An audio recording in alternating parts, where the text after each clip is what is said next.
5, 4, 3, 2, 1, 0. Welcome back to Grey Swan TV.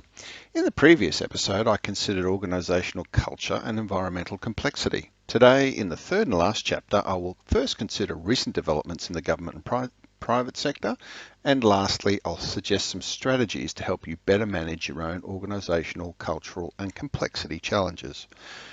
So firstly, we'll look at some case studies: the Royal Commission to the Financial Services Industry, the review of the APS, the New Zealand budget, and some recent work that I've also been doing. Starting firstly with the Financial Services Royal Commission. The Royal Commission report identified similar cultural issues to those previously discussed, and one of the key features of that was the failure of committees and boards to properly assess the issues put before them. The Royal Commission report, both the interim report and the final report, had a number of things to say about the culture. These are identified in this slide, and the key issues to look at here is, one, the Commissioner noted in the end this is about people applying the right standards and doing their jobs properly, and secondly, also reflecting some of the earlier comments I made about rules and the Commissioner's point, that debate about where the actual line is for whether something complies with the law or not is not about the dancing around the rules, but thinking more holistically about whether it really is the right thing to do.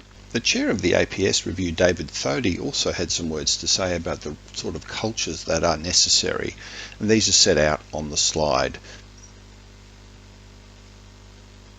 He also noted that reference should be made to New Zealand, and that is the point of the next slide, where the New Zealand budget for the 1920 year looked at different ways to achieve government objectives, including breaking down silos, focusing on intergenerational outcomes, and thinking about broader measures of success. These are also set out on the slide for further consideration. In my own work with public sector organisations and with some not-for-profits, similar themes emerge. There are cultural blockages to adequate risk management. Risk maturity in an organisation does not reflect the actual benchmarking results, and these were referred to earlier.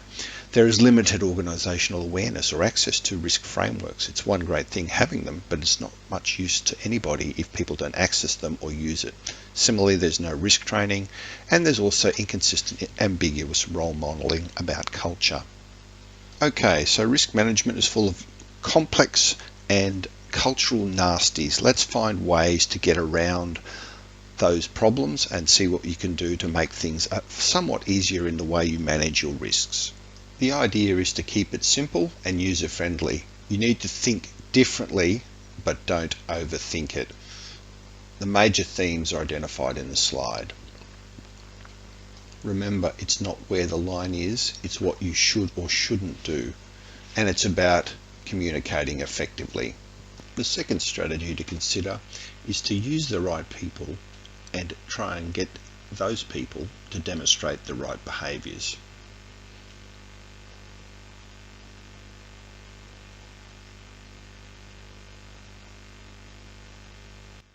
The third strategy is manage the political environment, which involves a balance between being responsive and telling it like it is, and also trying to administer the minister's needs.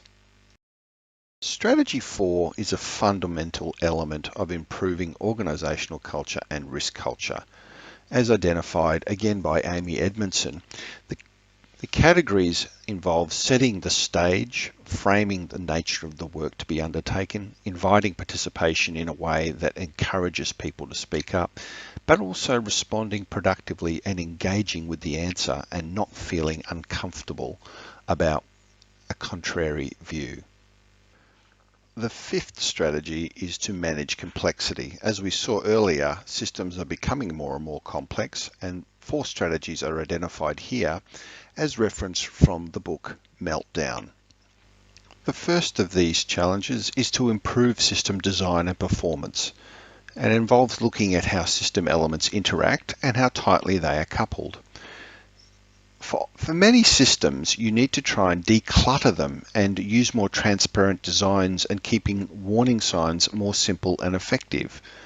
Safety features are often overcomplicated, and if you can use something like a hierarchy of alerts, it just makes it a lot easier to understand and then apply. A second step is to also improve decision making by drawing on the existing data. The third area of focus is to learn from warning signs. The Fukushima and Challenger disasters were good examples of warning signs that were not heeded. So the cycle is as set out on the slide. Gathering data, fix and address close calls and errors, digging deeper to consider root causes, sharing and communicate, and also ongoing audit. So we've reached the end of our journey. We've gone through frameworks, we've gone through culture and complexity, and we've looked at recent discoveries and some strategies for a safer journey. Good luck with your own risk adventures, and if you'd like any help with them, please feel free to contact me.